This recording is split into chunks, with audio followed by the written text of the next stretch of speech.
Okay, here's our morning update for July 8th. Search efforts continue throughout Kerr County. As of 8 a.m. this morning Central Time, there are 95 deceased. I'm going to kind of break down the numbers for you. On adults, there's 59, unidentified 14. Children, 36, unidentified 13. Camp Mystic currently still has missing 5 campers and 1 counselor. Officials report there are 161 missing people in Kerr County area.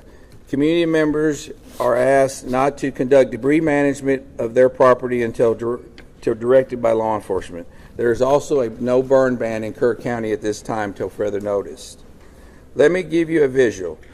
I know probably all of y'all have been in our community capturing the aftermath of this disaster. But with that said, also take note that Kerr County is 1,100 square miles of beautiful but complex hill country. There are rural areas that may experience extended response times, areas where cell service is spotty, where the area is single-lane bridges and low water crossings. Sometimes evacuations is not the safest. Sometimes it's better to shelter in place. The hill country is not a one-size-fits-all place. First responders from emergency services throughout Kerr County promptly responded to the recent emergency as the situation unfolded. As with other significant events that are emergencies services encounter, this incident will be reviewed. You have my word.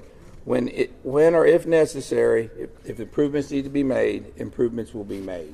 What I'd like to do right now is kind of give you a breakdown. You know, I believe the latest report I had, we have 2,100 people out here at some capacity on this incident. As far as Kerr County Sheriff's Office right now, what our office is currently doing, it's an all hands on deck. Everybody we got are out here, but also we have an additional 2,000 plus people helping us.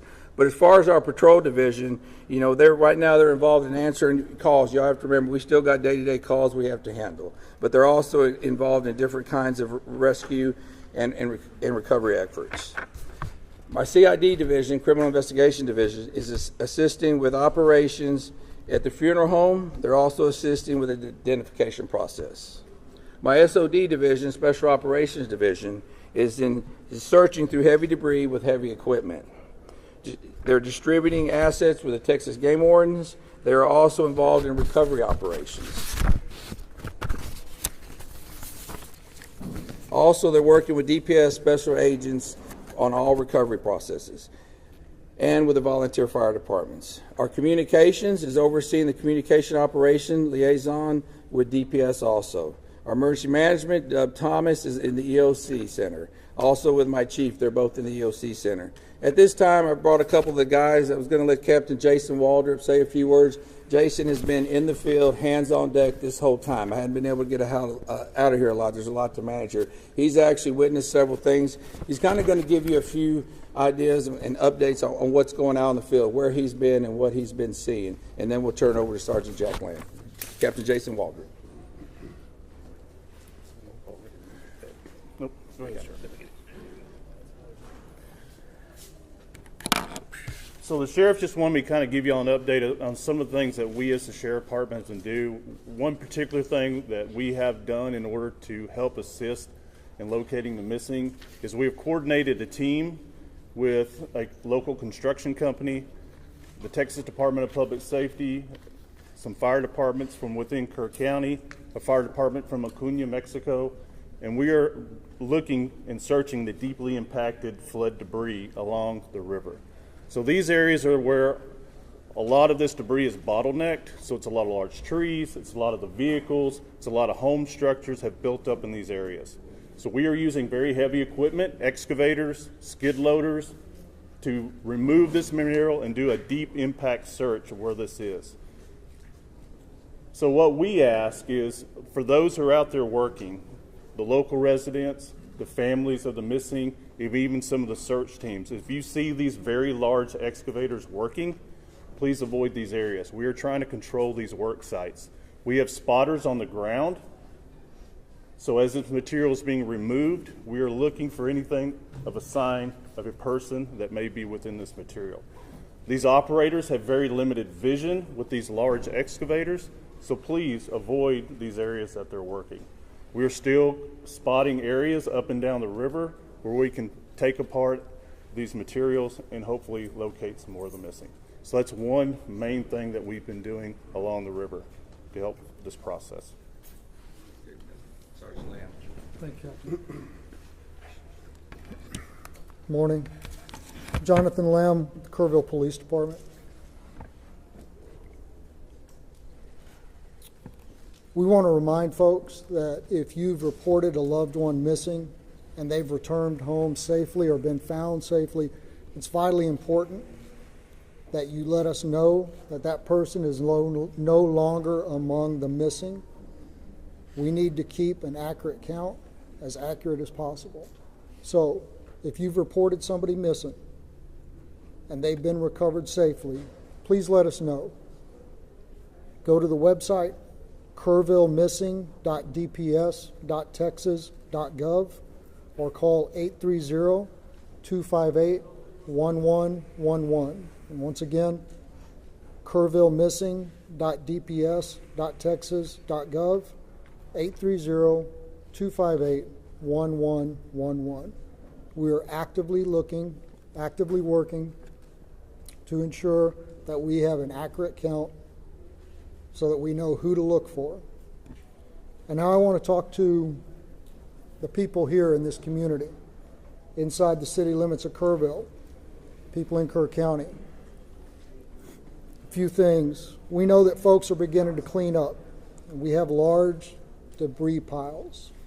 And we ask them not to use heavy equipment to take down those debris piles until they've been checked by a search party, because it's possible there are victims in that debris pile. And we don't want to disturb that. Please give us a call, our non-emergency numbers at the police department and the sheriff's department, and let us know that you've got a debris pile that needs to be checked before you begin that level of cleanup. Sheriff Letha mentioned the burn ban. That's countywide. We need people to respect that. Do not burn during this time. And we continue to ask people to steer clear of the area and let our first responders work. Again, this operation is ongoing and continuous. Our first responders are trying to get to places to do their jobs. And people come in here from outside the community and people within the community who want to go sightsee and look at the river and see the flood damage. It's making our job very hard. We ask folks to give us room to work. I want to talk a little bit about the events that happened on the morning of July 4th, what the Kerrville Police Department and other first responders were doing in those early morning hours.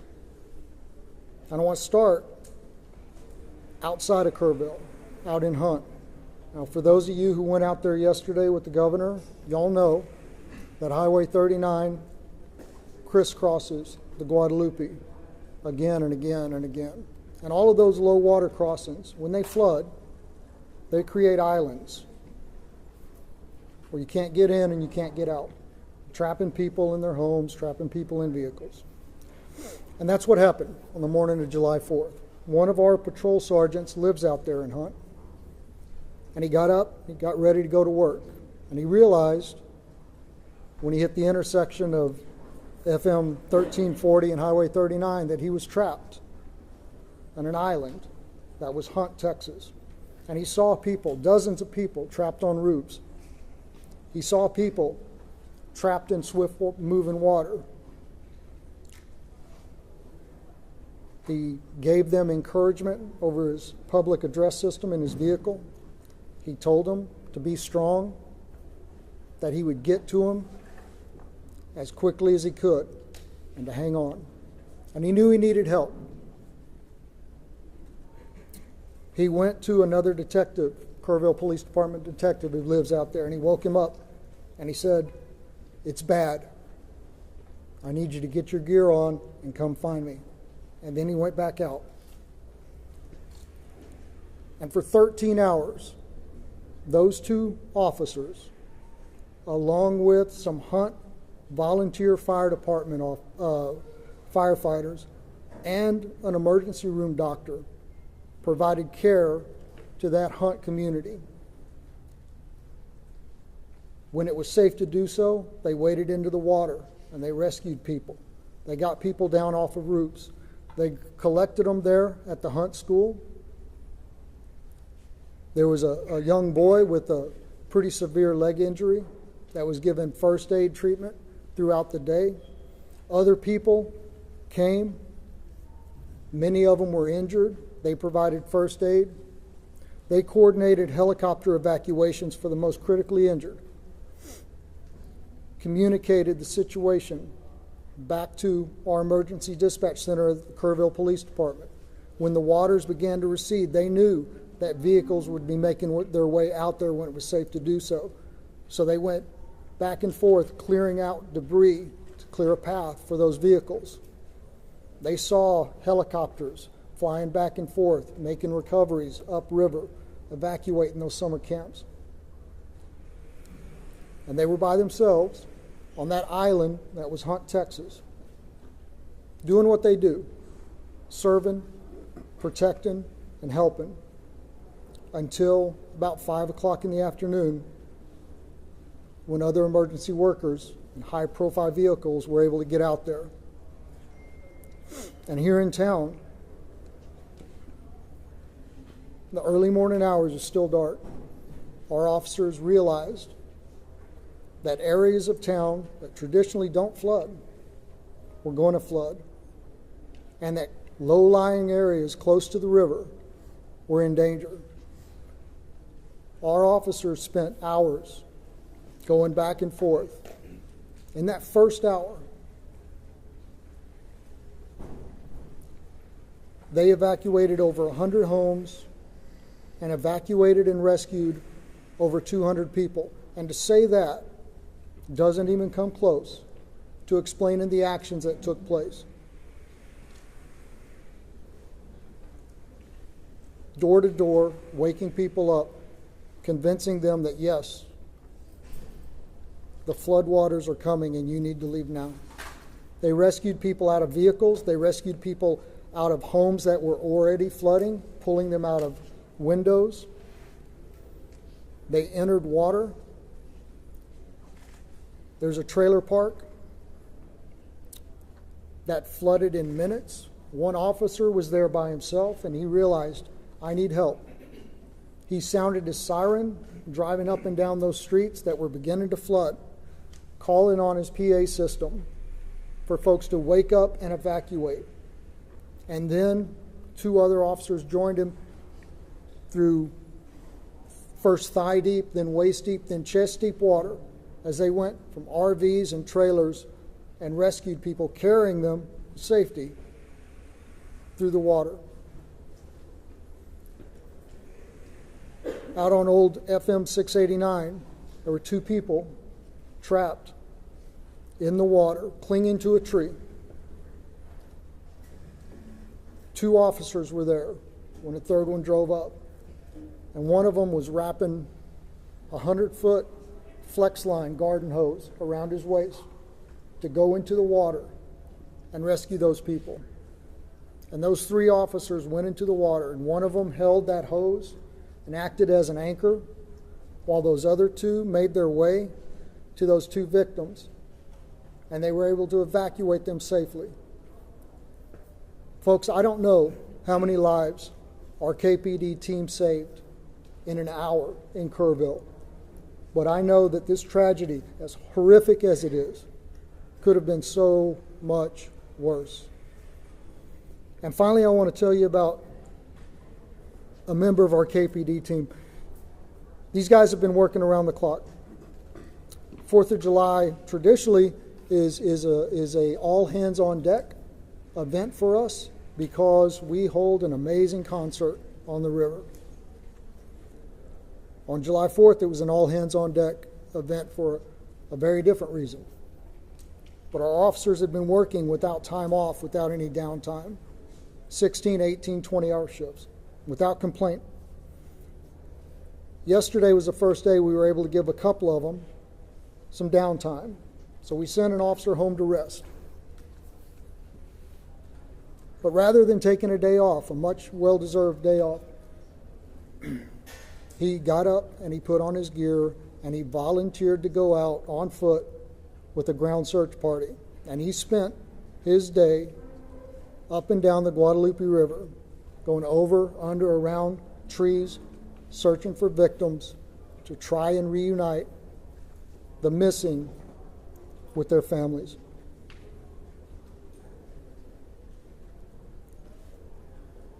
I think that is Texans helping Texans in the greatest sense of the word. That's what community is. And that's what's important right now. I want to continue to thank y'all for helping us spread the messages that need to be spread. Before I open this up for a very few questions, just ask you to please, just ask you to please say your name and who you're with before we do that. Yes, sir, right here. Oh, I'm sorry.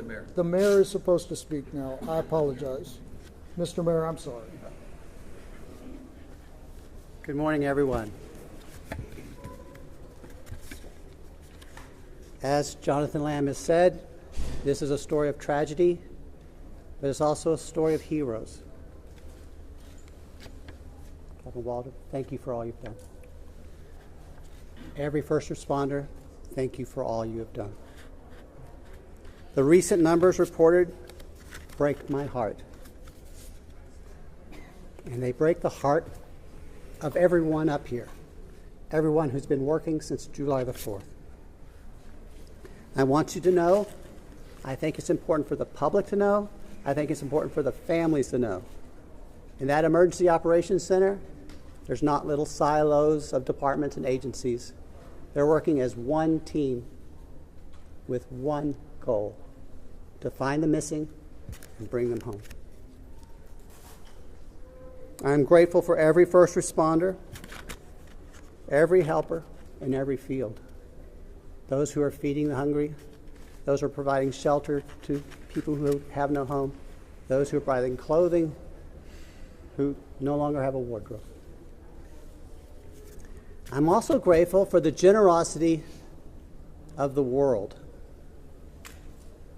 Two companies that are hometown companies, companies that started in Kerrville, Texas, announced today and yesterday that they will be donating to the relief effort. Everyone in Kerrville is proud of HEB and James Avery Artisan Jewelry. Had a different name for so long, I'm sorry. Those two companies started here. Their heart is here. We are committed to helping others. After you all go home or go to the next story, we will still be here. We live here.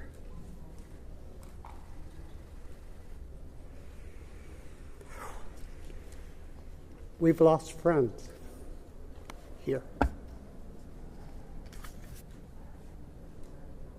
If you feel able to donate to the relief fund, the best source we are recommending is the Community Foundation of the Texas Hill Country. That's the community their website is communityfoundation.net. There's a link at the top of that page to help you donate. Now listen, I'm married to a retired first grade teacher. And I learned a little bit about classroom management from her. If you yell questions at us, we're probably going to pick someone else to answer, okay? So if you feel the need to yell your questions, I will feel the need to not answer your question. In first grade, they raised their hands. That might be a good start. Yesterday was a disaster, and I was embarrassed. Our town was embarrassed. Your viewers were embarrassed. And I don't want that to happen again. Now, I'm going to do something I've been told to do. I'm going to turn it back to Jonathan Lamb to start the question and answer period. However, please make my retired first grade teacher wife proud and raise your hands. Thank you. Okay, once again, just say your name, please, and who you're with. And I'd already called on you, so yes, sir. I'm Ernie Zuniga with case 12 in San Antonio. Question for the sheriff.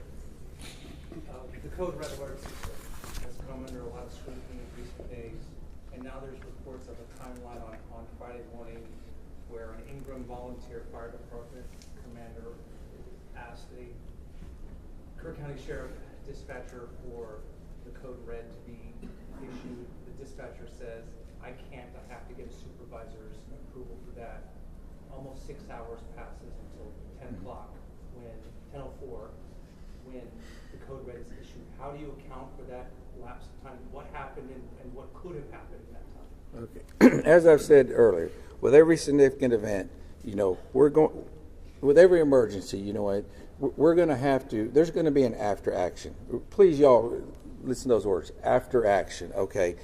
Those questions are going to be answered. I believe those questions need to be answered to the family of the missed loved ones, to the public, to the people that put me in this office. Those need to be, and I want that answer, and we're going to get that answer. And I know that's going to be asked over and over. Please understand that. We're not running. We're not going to hide from everything. That's going to be checked into at a later time. I wish I could tell you that time. I don't know that time. Let me share something with y'all. One of the main things I've been doing is going and visiting the family. We still have some of those missed loved ones here. I go visit them twice a day. As a sheriff, what I want is I want closure for those people. Okay, and those are important questions. We will answer those questions. I wish y'all would bear with me in that.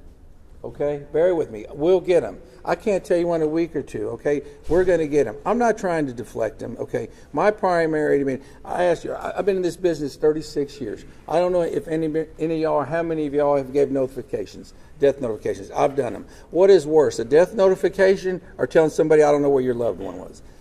That's my priority. Okay, now please understand that. Sir, Sergeant Lamb. Tammy from the Hill Country Community Journal. Yes, we talked a lot about the recovery effort, and it's amazing, but I wonder what we can tell the displaced families. Where do they go? How do they get in touch with FEMA? I think there's a lot of that we haven't had a chance to discuss. Right, so unfortunately I don't have the FEMA number. I know there is a FEMA hotline specifically for this, and I don't have it at my fingertips, and I apologize for that. We are pushing out the recovery information through our social media post.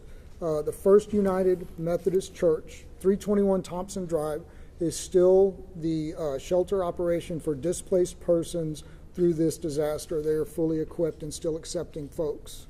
Sergeant Lamb. Yes, sir. Louis Amastor from the Kerr County League. Yeah. Sergeant Lamb, yesterday the governor's office said there was 161 missing. Is that a Kerr County number, or is that a roll-up number? Where are we at with the number of missing? It's my understanding that the number that the governor referred to was a Kerr County number. And again, I have no reason to doubt that number, and it was compiled from the best available information.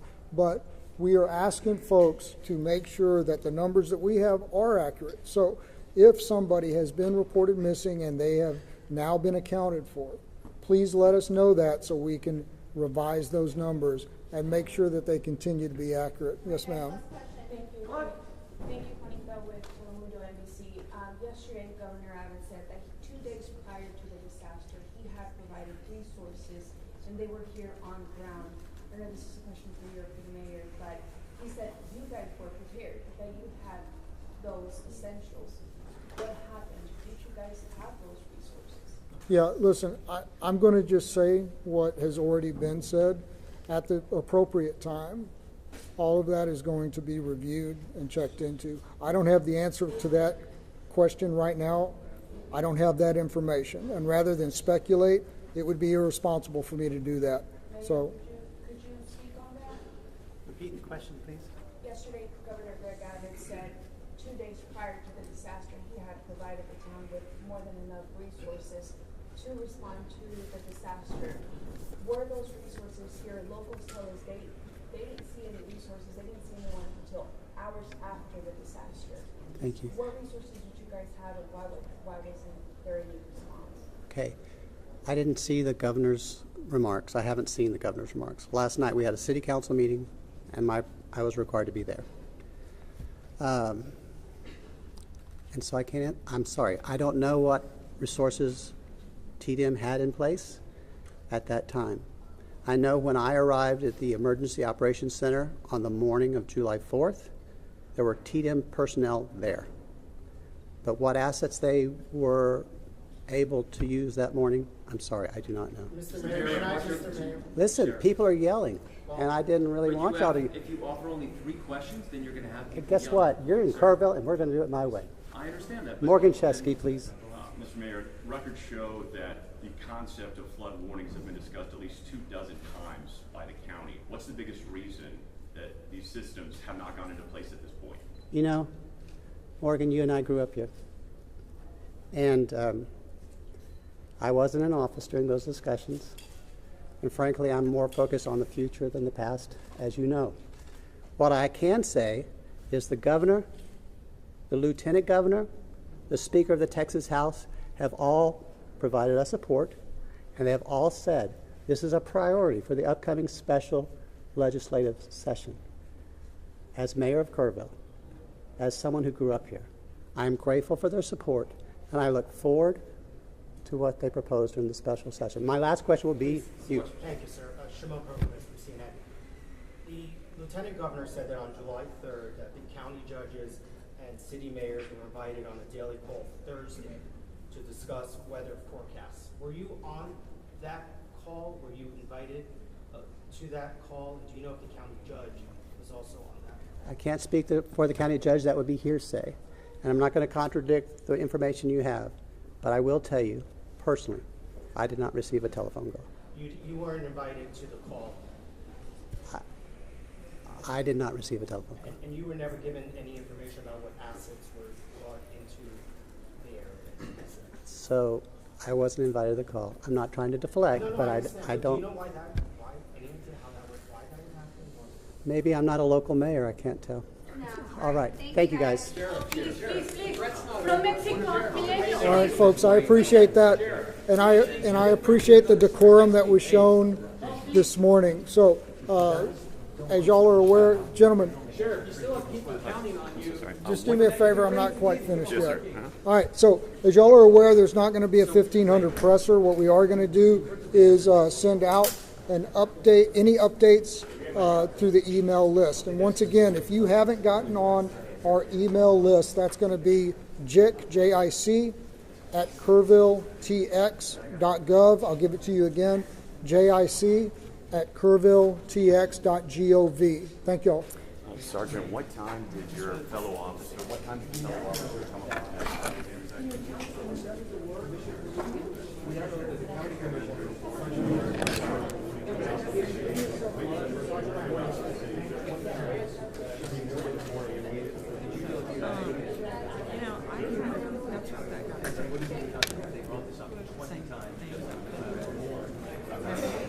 We just talked to you.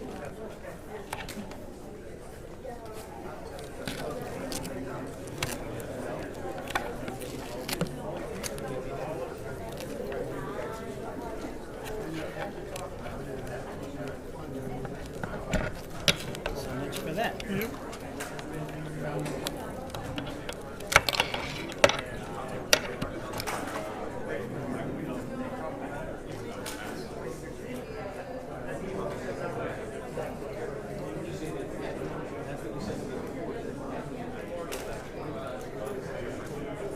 Thank you.